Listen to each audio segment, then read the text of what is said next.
If needlework is your passion, whether you're stitching by hand, machine, or mixing it all up, you're going to want to hear about the Mr. X Stitch Contemporary Needlework Prize 2025. This prize celebrates the best in modern stitch, and it's open to creatives from all around the world, whether you're a student or an emerging artist or a seasoned professional. And the best part, you don't have to send your work anywhere. Just upload high-resolution images to a private folder we will send you after you enter. You can enter more than one category, for instance, hand embroidery and 3D textiles. Just grab an entry for each one. And if you've got a student ID, you can get 50% off the entry price as well. The deadline for entering is 30th of June 2025, and entries are now open at xstitchmag.com/prize-entry. Thanks to our brilliant sponsors, Bookmarked Hub by Search Press and David and Charles, and the legends at Lowry Workstands. If you've got the stitch bug, this is your time. Show us what you've got. Enter the prize now. Visit xstitchmag.com/prize-entry to get your ticket today. Kate Kretz is an acclaimed multidisciplinary artist known for her intricate, time-intensive works that tackle challenging societal issues. Her work spans various mediums, including embroideries, paintings and sculptures, often reflecting on cultural and political themes. Kate's powerful pieces have been showcased internationally, and she continues to influence and provoke through her art and her writing. Her new book, Art from Your Core, is an inspirational call to action for people pursuing a creative path. It encourages you to find your own voice, helps you clear the obstacles that might get in your way, and how you can intensify your creative vision. This is the first part of our Needle Exchange, and Kate and I have a great conversation about that process, about how you can evolve your artistic flavour, how you can take those first steps, whether art needs to be big or small, how you can balance finding your artistic voice with making a living. We also talk about Kate's childhood and how she got into this kind of work. There's a mic drop moment in there that I will leave for you to find. And we also touch on the process of working with hair, something that's been a theme of Kate's work for years. I love talking with Kate. I've been a fan of hers for a very long time, and it was great to talk about all this kind of work. We'll be back next week with the second part of the interview, where we get into her more political side of things and the work that she's done to do with the Make America Great Again campaign and the influence that's had on the world. Suffice to say, Kate is not impressed. If you enjoyed the show, please leave a review on your favourite podcasting platform so that other people can feel inspired to have a listen, and I hope you'll join me next week for the second part of this conversation. Enjoy the show. I wanted to start with a quote. Is that right? Can I start with a quote? Okay, great, sure. Creativity is one of the survival mechanisms of our collective souls. I refuse to believe that our story will end with capitalism and cynicism snuffing out the magnanimous artistic impulse that has been with us since the beginning of recorded history. Never forget that we have the power to shape the art world we want. Discuss. It's pretty thorough, isn't it? Well, that comes from my book, and when I wrote that book, I was trying to essentially pass on to the next generation the idea that art has power to shape our environment. And I think that for a long time now, we've been sort of veering over to the commercial and the entrepreneurial, and I can see the benefit of that. We're fighting against the starving artist trope, and I want people to make money, but the idea is that art has always been a powerful force that did help shape our history, and I don't want people to forget that. And I think it's very easy to forget that in the environment that we're surrounded with. I mean, it really, literally, everywhere you look, we've got advertisements and, people are paying for our attention. And so, um, I just wanted to make a kind of last plea for art as meaning and art as sustenance. So that's basically what that's about. Let's talk about the book. It's called Art from Your Core. I've I'm going to say Mhm. I've dipped in and out of it because it's quite the tome. I think it's magnificent, Yes, if it I may is. say so. It's magnificent.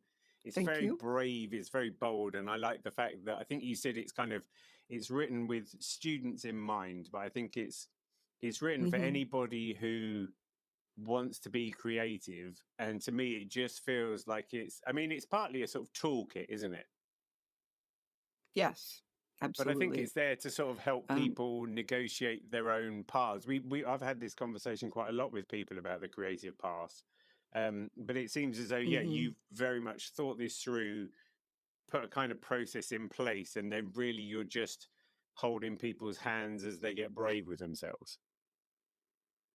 Exactly. This class existed as a regular semester class, and it also exists as a workshop. And so I had the whole thing kind of laid out before I started writing the book. But um, the idea is that akin to therapy, we sort of strip away all of the negative influences that might have steered you in wrong directions. And then we do some exercises to sort of help you get to know yourself and build your own core. And the idea is that we most artists that I admire anyway, they don't just get a great idea. They actually are carrying out a sustained investigation over the course of their life. And so I think that I've seen a lot of people teaching for 30 years. I've seen a lot of people who kind of go off on one path and then, make a big turn and decide to change, and then another one and another one. But they're not building on anything, and they're not stopping to kind of consider who they are and what their unique point of view is. And that's something that's pretty impossible to teach in a classroom because you might have 20 or 30 students, but I found a way to individualize it. So that's what's different about it, I guess, is it's got all these exercises and each person's going to come up with very different answers, and then we kind of put them all together and people will sort of discover the art that they were born to make. And usually people come out with a couple of good ideas for what direction they might want to go in, but I also give them the tools to figure out what needs to be made next and how to determine that. And the last part of the book is strengthening. Mm. So it's intensifying your voice, distilling your voice, because, um, the what artists are doing is they're, I say, they make their own, secret sauce, and then they make their own, whatever, their own cookies, their own crackers, and they dip the meat crackers in the meat sauce, and they are distilling themselves. They are kind of getting down to what they alone have to say and what's unique to them. So, um, and we talk about fear a lot, Mm. and that's something that I know a lot about. So, um, I love uh, the idea that when I start making something, I don't know if it's going to turn out or not. That's like the most exciting thing to me. So, a lot of people, talk to me about bravery, and so I figured that that's something that really deserved to be Yeah, discussed. I suppose that the thrill of which you speak is also the thing that terrifies the bejesus out of someone in the first part of their journey, isn't it? It's the same feeling, right? Yes, absolutely. Yeah, yeah. I mean, often promise my students an A if they'll take the risk. I don't care how it turns out. because they could dance around that for months or even years. So I'm really trying to kind of cut through all of that. And you know, I also talk about listening to the universe, which, if somebody would have said that to me 30 years ago, I would have rolled my eyes and said, oh, this person's way too flaky for me. But a lot of the artists that I admire when I read their biographies and such, they're following something that wants to come through them.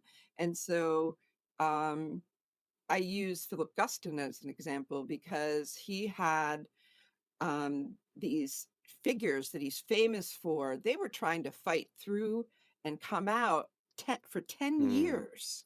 And so after that, in all of his interviews, he talks about trusting the voice or the third hand, or, he refers to it in different ways, but sort of brushing all the exterior stuff away and saying what's trying to get out.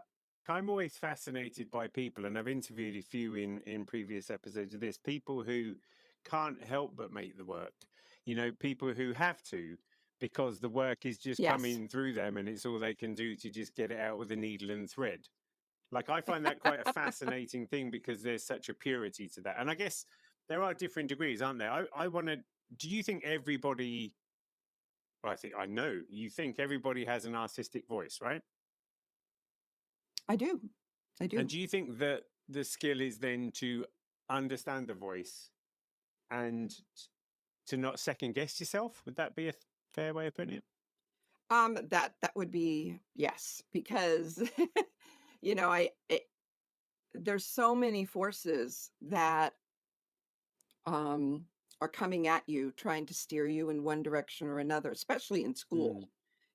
I've had students come to me and say, "Well, this professor said this, and this professor said that, and I don't know what to do." And so I talk about what do you do with feedback? Like, how do you? And I use the metaphor of Mm. eating. You take a taste of something and you spit it back out. That's not for you. Or you take a taste of something and you're like, okay, that's interesting, but I don't want any more. Or you take a taste of something and you're saying, yes, like this is the best thing I've ever tasted. I want more. And so I think people's opinions are like that too.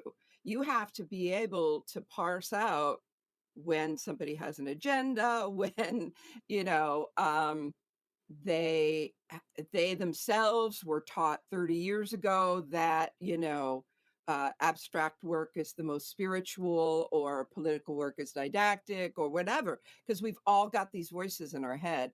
So that's why I'm trying to strip everything away. And we do that before we start investigating what wants to come through And us. that's like I was going to say it's a very modern condition, but to peel away the marketing messages, and I use that term pretty broadly, but the messages we're told by other Uh-huh. people for agendas that serve their purposes or whatever, sometimes that feels Right. impossible, right?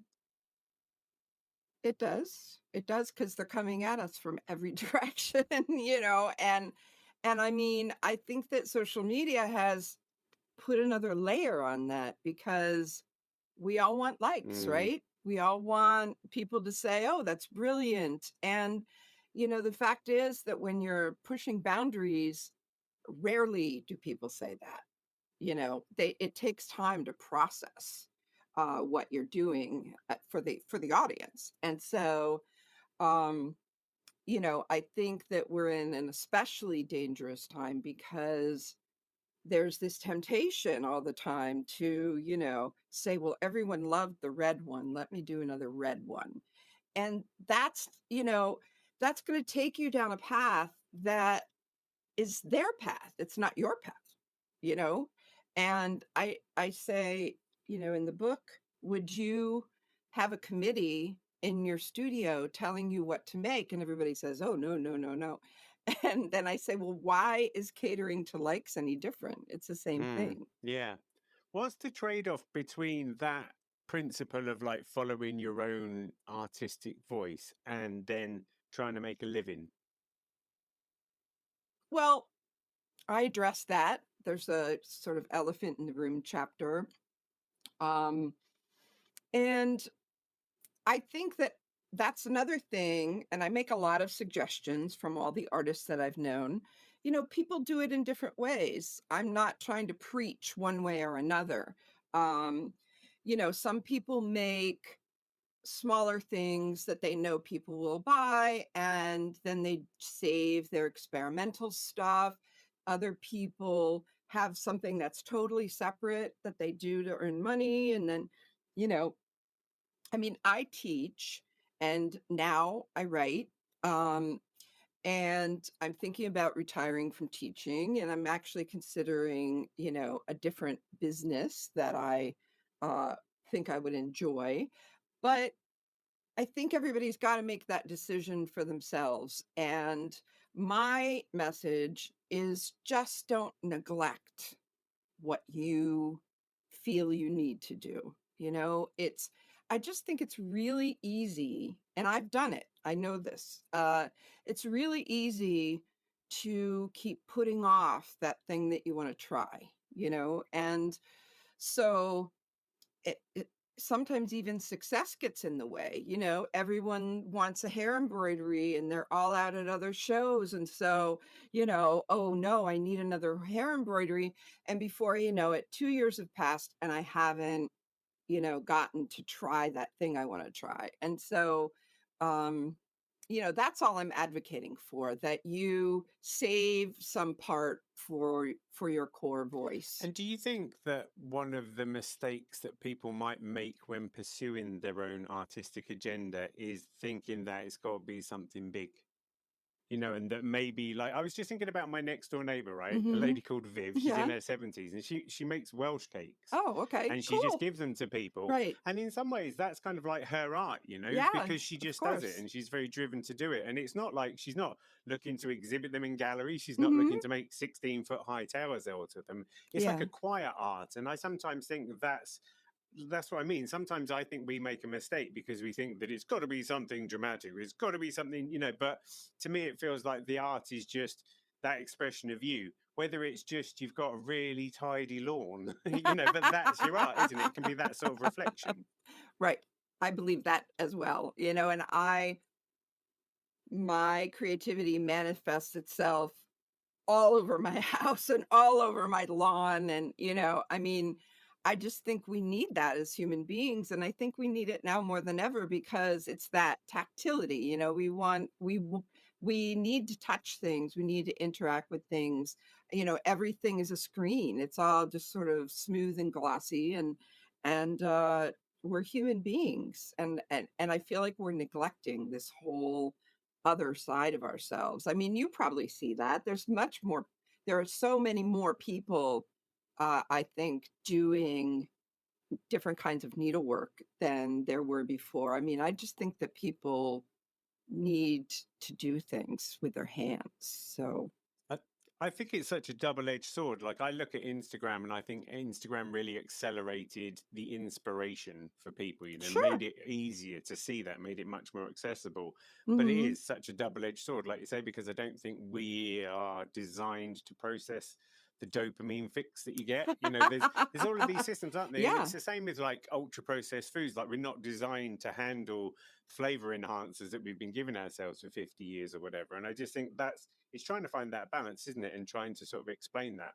I've Mhm. got two young children who aren't into phones yet, and at some point Mhm. they will be because they see them. And I'm sort of secretly hoping that a lot of these systems might have broken by Right. the time that they get there, because then you've got half a chance. Me too. It Yeah. feels really hard to sort of undo it. But I mean, in the book, there's a section I was quite drawn to where you talk about the crisis of meaning, and I think that Mhm. that's really important because I think back in the day we didn't have messages bombarded at us, so we could just find ourselves for better or worse. Whereas now there's a really great documentary called A Century of a Self, which just talks about, it's an Adam Curtis documentary, and it talks about, 150 years of marketing messages that have been underpinned by Right. psychology and how we just don't know. We Right. don't know that we're being marketed to half the time, but it feels Mm. like that's the crisis that you're talking about.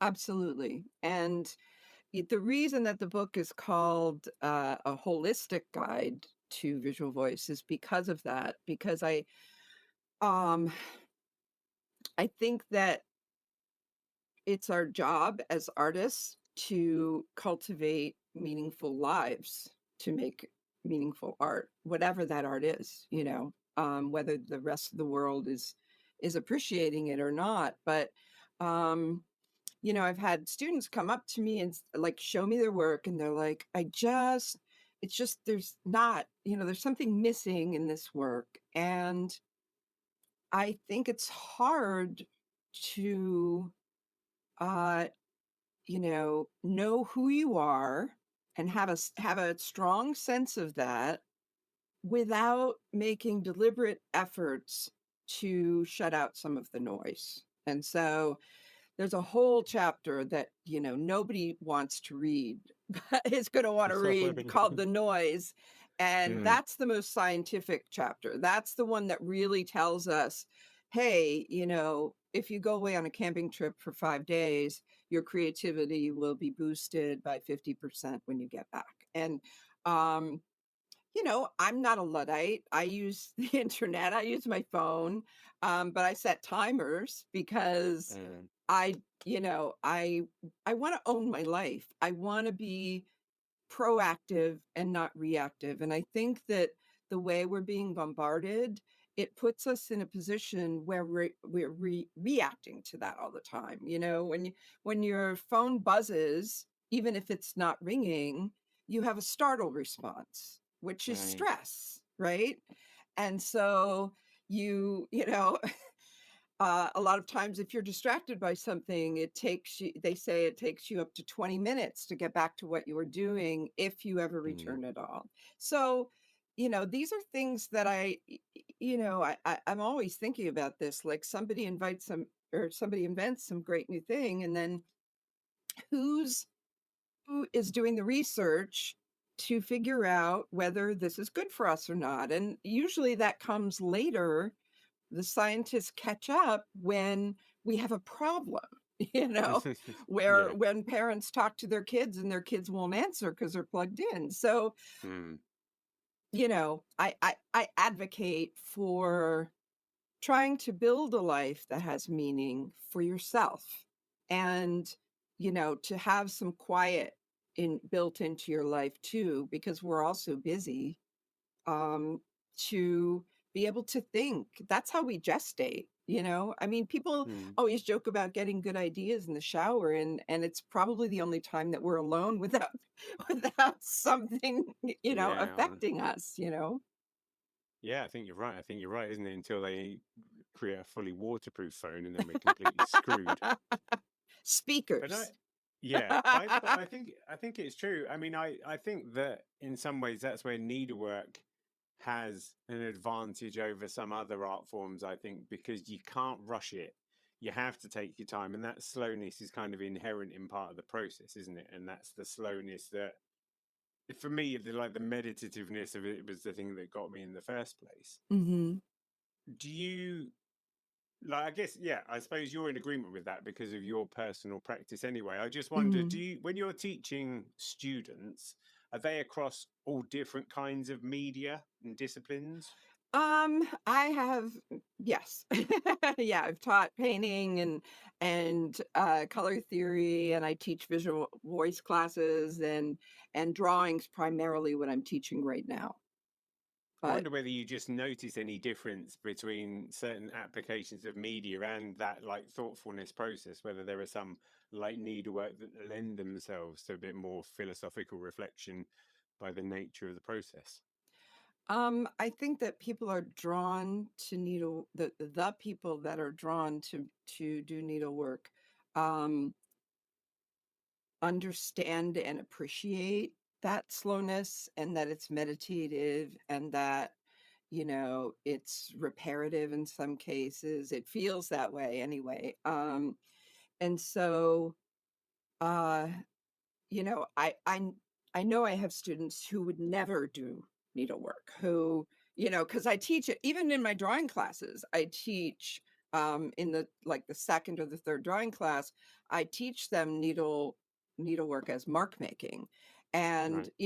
you've always got the ones who've got the knots and the, like, and then you have people who just hook into it, and that's all they do, Mm. So I think there's something very special about working with a needle and thread and with fabric, where it's something we're all really familiar with. Um, and I for me, I feel like it is a calming process in and of Mm. itself, you know, and I can take it anywhere. I can That I can take it to the doctor's office. I've always got this bag with me.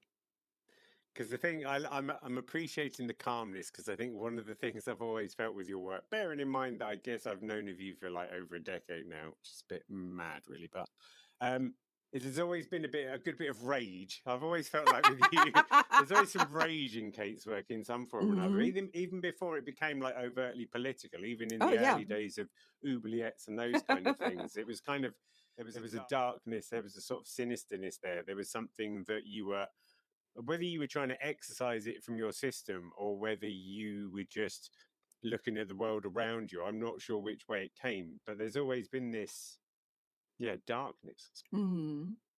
Um, I think it's both. I think I'm still exercising it from my system, but I think that, originally the work was probably more personal, just the family dysfunctionality and all that kind of stuff.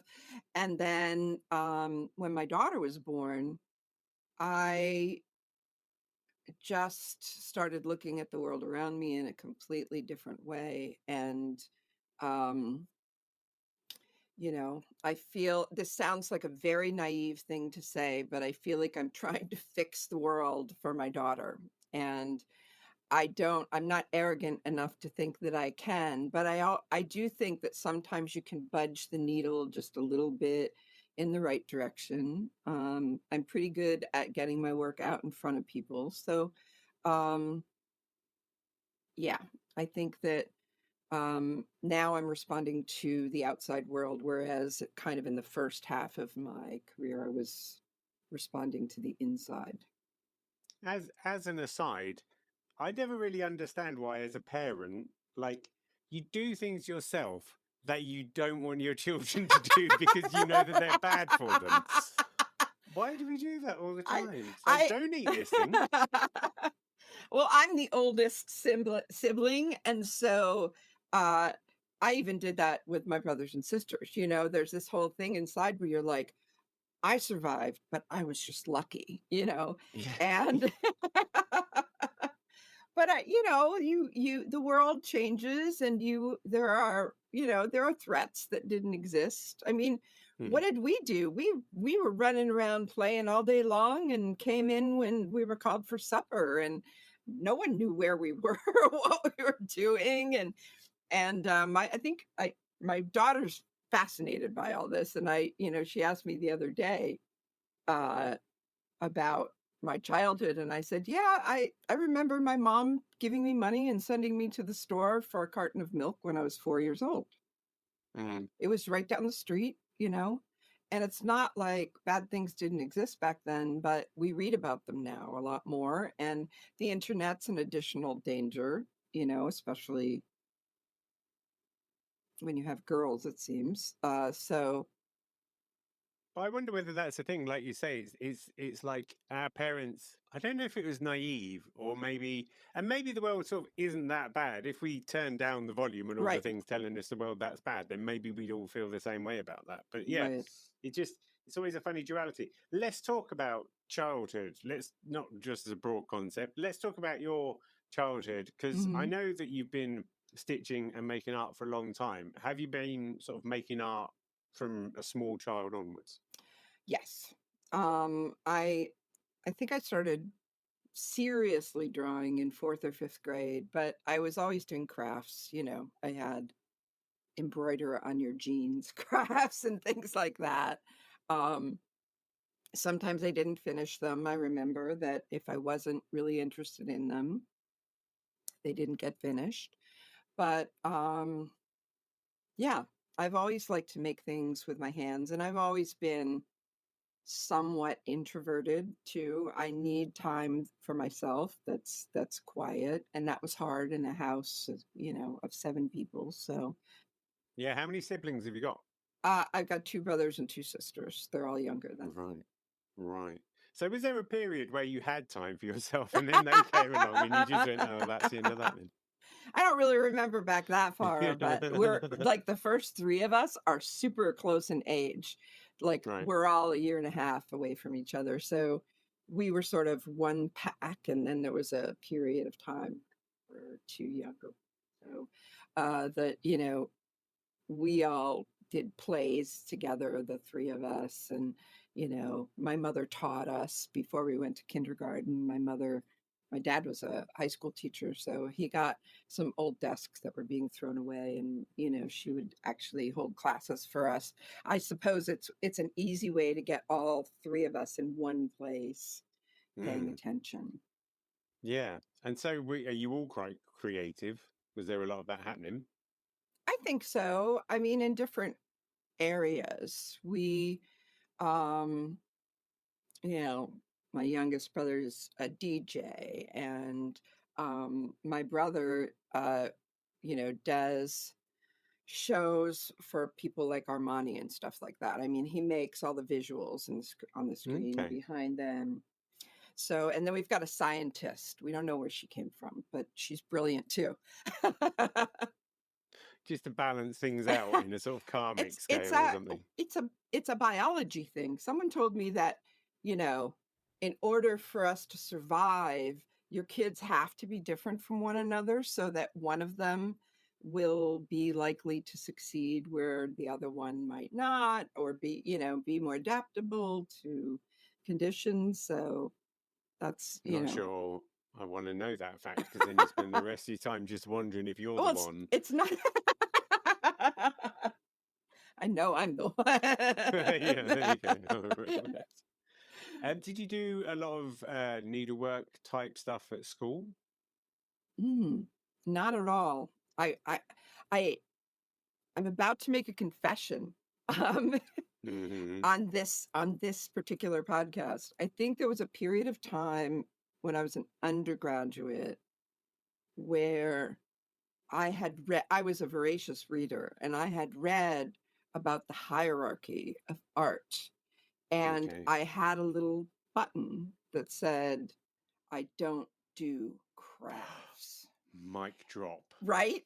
I know, I know. But and I went to a graduate school that was really well known for fiber art, and I never took a class, and I could beat myself now for not doing that.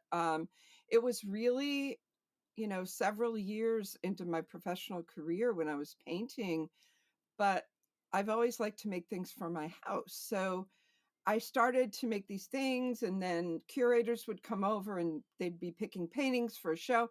And then they'd wander over to some little thing that I'd sewn, and they'd say, "I want to put this in the show." And I'd be like, "Really?"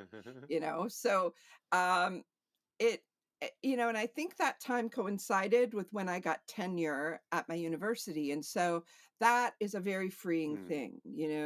There are people who could argue when I came up for tenure, oh, she's all over the place, which is where I am right now. Um but I really wanted tenure. I really wanted to be in the lifeboat, so um I was kind of doing my thing, and I was getting shows, and I was, I've always been sort of DIY in my art career. So, when I had a chance to show with a gallery, I was like, no, I need to get tenure, and my work needs to be circulating at all times. And so I didn't go the gallery route because of that. I may have, cut off my nose to spite my face, but I literally was driving my work all over the country in a rental Right. truck at that But point. at that point, it was mostly like painting, that kind of territory. Yeah. Right. hmm And then tenure, and then boom. Fiber fiber got started, more momentum. And I think now the last painting that I did, I finished maybe, I don't know, 4 years Right. ago, 3, 4 years ago. So And then when like for instance, with your use of hair, when did those kind of ideas start to creep in? Well, I was thinking about what is the most potent material that you could use in terms of meaning, right? And hair can be red like the rings of a tree. So you look at it, you chop a tree down, you can see drought, you can see, any disease years where they then survived afterwards or whatever. And the same thing happens with your hair. So if you're pregnant, if you go through a time of extreme stress, that's visible in your hair. And so, to my mind, that got me started on this idea that, wow, if I make art and I sew with hair, it already has this inherent meaning in it. And like, I just thought that's really the most potent art material I can think of. Our experiences are like in there. So that developed even more because in the beginning I was using my own hair, and then I was thinking about, formal aspects like value. And so then I bought some hair for a while, but then I decided it's really all about where this hair comes from. And so I made the nest, which is made from the hair that was on my head when I was carrying my daughter. And I made, my silver dagger, which I crowdsourced the gray hair of all these women. And I just think about it as all of us sitting in a room and telling our stories, it's all in there. So, I really like feel that, but I don't know how many I have in me, if any at all, because it's an excruciating process the way I do it. Some people do it in a more loosey-goosey way, but the way that I do it, tying a knot in the beginning, sewing, tying a knot in the end, it's taken, a couple of years off the use of my hands. So it would have to be a pretty important piece for me to do another one, I think. Is it like fragile or not fragile, or does it depend and you only find out that it's fragile when it breaks on you? You find out when it breaks on you, but I can tell you right now that the blonde hair that I've used breaks easier. And I don't know if that's because it wasn't really blonde hair, it was processed, or it inherently breaks. And one of the things that's really interesting, if you're kind of getting into it, is that the hair that's close to your head is much thicker than the hair at the very end. So I can start stitching an area with hair, and I'm trying to maintain a certain value across the area, and then it will either suddenly get lighter or darker depending upon which end of the hair I finish with. And so I've had to rip out those stitches and then, test and find another hair that's of similar thickness that I can use to finish up the area of stitching. So it's pretty obsessive. It sounds like there are other media that might be simpler to use as a whole or something. Yes. Although I find gold thread harder to use than hair. Interesting. I think that's really a challenge. I think that the other thing that strikes me is, as you said, you start using it because it's an interesting material, but you can't help but then have it as like a narrative device. You can't disconnect like the way it's come, and it's just not the same, is it, with cotton or some of these abstract things or polyester? You never really. No. Yeah, it's funny how those voices of those people kind of spoke to you or made you pay attention to it. I was particularly taken, I think it's Rupture as well, isn't it? The one that's like a broken piece of glass or whatever, like a bullet hole, right? a bullet hole in glass. And there, luckily I have lots of Facebook friends. There I crowdsourced from people who had experienced extreme loss that either was recent and they had shorter hair, or it might have, happened a few years ago, but they have longer hair. And so so the rupture is not just the rupture in the glass, referring to gun violence, but it's a rupture in the time before and after the incident, which, gives me chills even when I'm talking about it. This whole, like, how your life gets transformed by loss. And so that's where that came from. And yeah, it's a strange piece. It's really hard to see from a distance. It's something that you've really got to get up on top of. But one of the great things about hair, especially gray hair, is that it's not white. It's translucent or almost transparent. And Okay. so when you shine a light on it in a gallery, it glistens like metal.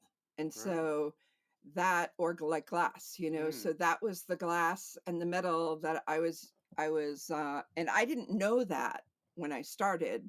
That was just a happy accident that I, figured this out somewhere down the road, that, and it's pretty amazing, actually. It's kind of like those funky lights that have the sort of LED at the very tip. Yeah. That's what it's like. It sort of carries light, so it's really interesting. I think, isn't polar bear hair supposed to be the same?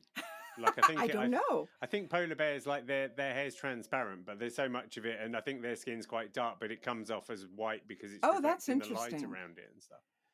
I think I've that's never true. used polar bear hair. I think that would be maddening. That would So be.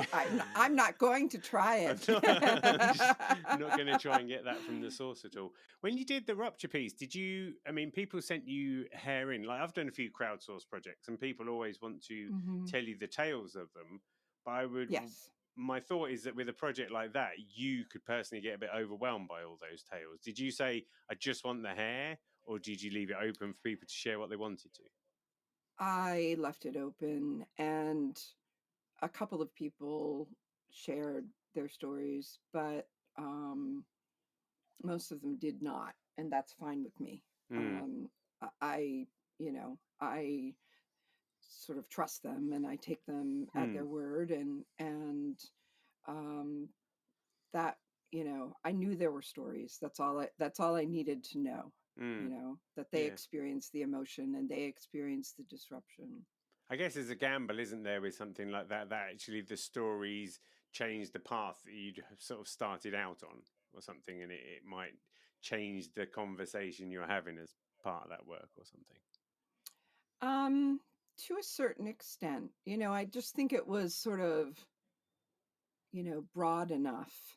My crowdsourcing definition was sort of broad enough because, I had people who'd lost lovers and people who'd lost children, and, just lots of different stories. But to me, it was about the transformation part, the transformation in the hair, the transformation in the life. Thanks for joining me on another Needle Exchange. I hope you enjoyed the show. I'd love to hear from you, so feel free to email hello@needle.exchange, that's NEEDL.exchange, with any thoughts, comments or feedback. And if you want to keep up with all the news, sign up to the Needle Exchange mailing list at bit.ly/NeedleExchange. See you next time.